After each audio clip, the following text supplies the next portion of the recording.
नमस्कार, आप देख रहे हैं चैनल तीर तर्कश। मैं घनश्याम बादल। आज रुड़की में उत्तराखंड मंत्रिमंडल में नवनियुक्त कैबिनेट मंत्री प्रदीप बत्रा का स्वागत कर रही है यहाँ की साहित्यिक संस्था नवसृजन। मेरे साथ इस समय मौजूद हैं संस्कृत विभाग के पूर्व निदेशक डॉक्टर आनंद भारद्वाज। आपका स्वागत है चैनल तीर तर्कश में। धन्यवाद। नमस्कार आदरणीय बादल जी।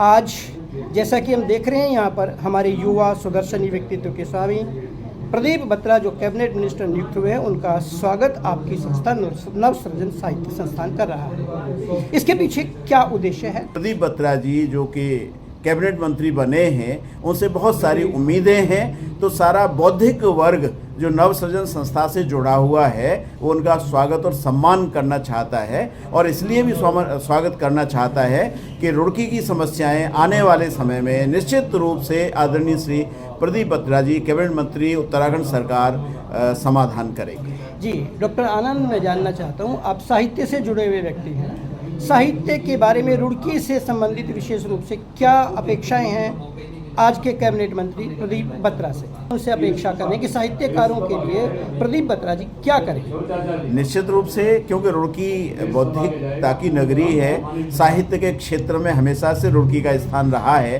तो यहाँ पर एक साहित्यिक क्लब का गठन किया जाए और उस बिल्डिंग के लिए कम से कम 20 लाख रुपए मंजूर हों, और उस 20 लाख में जो साहित्यिक भवन बने जहाँ सारे साहित्यकार लोग एक जगह पर आके, एक मंच पर आके अपनी कविताएं लिख सकें, कहानियां लिख सकें, जो भी अन्य साहित्यिक विधाएं हैं उनमें अपनी लेखनी चला सकें। तो इसके लिए हम मांग भी करेंगे आज माननीय मंत्री जी से। जी बहुत बहुत धन्यवाद डॉक्टर आनंद। हम उम्मीद करते हैं कि प्रदीप बत्रा आपकी इन उम्मीदों पर खरे उतरेंगे।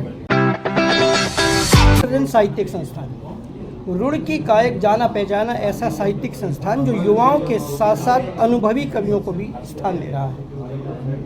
ऐसे में आप स्वागत करते हैं एक राजनीतिज्ञ के तौर पर मंत्री बने प्रदीप बत्रा का। इसके पीछे तीर तर्कश चैनल क्या देखें? नमस्कार बादल जी। एक बहुत पुरानी बात है, लाल किले में कवि सम्मेलन हो रहा था, तो लाल किले में कवि सम्मेलन हो रहा था, तो वहाँ दिनकर जी थे, राष्ट्रकवि दिनकर जी, और प्रधानमंत्री थे नेहरू जी। तो वो स्टेज की ओर दोनों जा रहे थे, तो नेहरू जी उनका कुछ पैर लड़खड़ाया और वो गिरने को हो गए, तो दिनकर जी ने उन्हें संभाल लिया। बहुत अच्छा प्रश्न आपने उठाया है। तो दिनकर जी ने उन्हें संभाल लिया, तो नेहरू जी ने धन्यवाद कहा। तब उन्होंने कहा कि धन्यवाद की कोई बात नहीं, देश की राजनीति जब जब गिरेगी साहित्य उसको संभालने के लिए आ गया है। बहुत अच्छा विचार आपने पंकज असीम जी दिया है। तो आज हम कह सकते हैं कि रुड़की का साहित्य राजनीति के प्रदीप बत्रा को संभालने के लिए, एक सही दिशा देने के लिए उनका अभिनंदन कर रहा है। ये अवश्य कहूँगा कि अब हम उनका कोई ऐसा नहीं है कि लड़का लेने का इंतज़ार करेंगे, लेकिन ये अवश्य है कि साहित्य समाज के जितने भी वर्ग हैं उनके लिए अपनी एक दृष्टि अवश्य रखता है, और तो हम उन पर दृष्टि अवश्य रखेंगे, और जो भी हमारा उसमें योगदान होगा हम उसको अवश्य देंगे। चलिए बहुत बहुत धन्यवाद। मैं देख रहा हूँ हमारे तीर तर्कश चैनल में हम दोनों के बीच में आकर प्रकट हुए हैं आपकी इस संस्था के महासचिव, किस लिए क्रांतिकारी। तो क्रांतिकारी जी, मैं आपसे भी जानना चाहूँगा कि आज प्रदीप बत्रा का अभिनंदन क्यों? नवसृजन साहित्यिक संस्था के बैनर तले आदरणीय माननीय कैबिनेट मंत्री श्रद्धेय प्रदीप बत्रा जी का हम स्वागत कर रहे हैं, क्योंकि आदरणीय बत्रा जी राजनेता के साथ साथ वे कला प्रेमी भी हैं, साहित्य को बड़ा स्नेह करते हैं, साहित्यकारों को बड़ा सम्मान देते हैं। आदरणीय बादल भैया जी वे हमेशा हम सबका सहयोग करते रहे। एक बार आपको रोकते हुए कहूँगा, अभी पंकज असीम हमारे साथ थे, उन्होंने कहा कि साहित्य हमेशा राजनीति को सहारा देता रहा है। तो राजनीति से साहित्य की क्या अपेक्षा है आज के कार्यक्रम के उपलक्ष्य में खास तौर पर? आज जैसा कि वातावरण बड़ा हम देखते हैं कि भागा दौड़, आपाधापी, लोगों को बहुत सारी समस्याएं हैं, लोग डिप्रेशन का शिकार हैं, तो ऐसे में साहित्यिक लोग, साहित्यकार, साहित्य जगत ही एक ऐसा दिखाई देता है कि वो इन समस्याओं से भी उबार सकता है लोगों को। और जहाँ आपने बताया कि राजनीति और साहित्य का क्या संबंध है, तो राजनीति और साहित्य का तो बहुत पुराना संबंध है। बड़ी बड़ी इस संबंध में अगर आपकी तरफ से कोई फर्क हाँ। थोड़ी सी कविता केवल जी एक जी दो जी शेर हो मैं जाए। बिल्कुल मैं एक बड़े गजलकार हैं, उन्होंने बहुत अच्छा लिखा जी है। जी जी कहिए। मैं 4 पंक्तियाँ पढ़ता हूँ यहाँ, आपने मुझे आदेशित किया है। जी, मेरे जी, बड़े जी, भैया जी, हमारे जी, शहर के जी, वरिष्ठ जी, पत्रकार हैं, वरिष्ठ जी, कवि जी। साहित्यकार हैं। जी, तो जी। माननीय प्रदीप बत्रा जी कैसे हैं कि समंदर में डूब करके ये मोतियों को ढूंढते हैं, बहुत सुंदर। प्यास बादल भैया जी। प्यास इतनी है कि नदियों को ढूंढते हैं। और वातावरण कैसा है कि यहाँ तो लोग गिनाते हैं खूबियां अपनी, पर ये केवल अपनी कमियों को ढूंढते बहुत सुंदर। हैं। बहुत बहुत धन्यवाद किसले क्रांतिकार।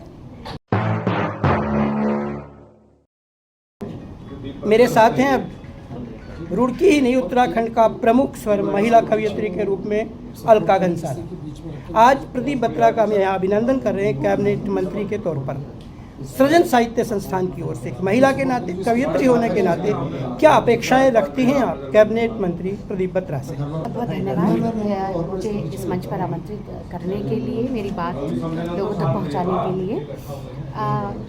प्रदीप बत्रा जी एज अ कैबिनेट मिनिस्टर हमारे लिए एक बड़े गर्व और सम्मान की बात है हमारे रुड़की के लिए। आप पूछते हैं कवयित्री के रूप में मेरा क्या एक भाव है या क्या मैं चाहती हूँ, तो मेरा मानना ये है कि सामान्यतः लेखन के क्षेत्र में महिलाएं कुछ संकोच के साथ आती हैं, तो मुझे लगता है वो कुछ इस प्रकार की चीज़ें हमारे रुड़की में या उत्तराखंड में इस तरह की चीज़ें होंगी कि हम लोग बिल्कुल स्वच्छंदता से और स्वतंत्रता से अपनी बात एज ए कवयित्री रख सके। एक बात तो ये, यानी महिला लेखक और कविता आगे आए आगे। लेकिन मैं सिर्फ इतना कहूँगी कि महिलाओं को सबसे ज़्यादा आवश्यकता है कि वो आत्मविश्वास के साथ जिस भी कार्यक्षेत्र में कार्य करने लगे वहाँ बिल्कुल निडरता के साथ कार्य कर सके, उन्हें किसी प्रकार का भय ना हो और उनकी बात जहाँ तक वो जिस प्रकार से भी पहुँचाना चाहती है उनकी बातों को सुना जाए और पहुँचाया जाए।